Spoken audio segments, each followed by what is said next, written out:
大家好，歡迎收睇新股速遞。今日同大家介紹嘅 IPO 叫做國恩科技啊，上市編號2768啊。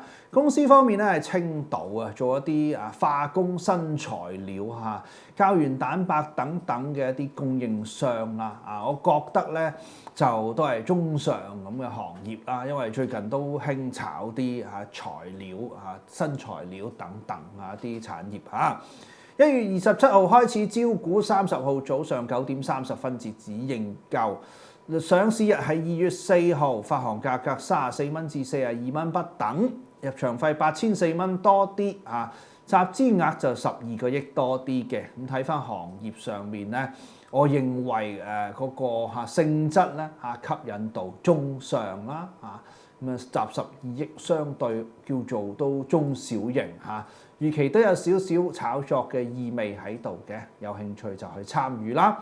我係證監會持牌人，以上所講過嘅股份我係冇財務權益嘅。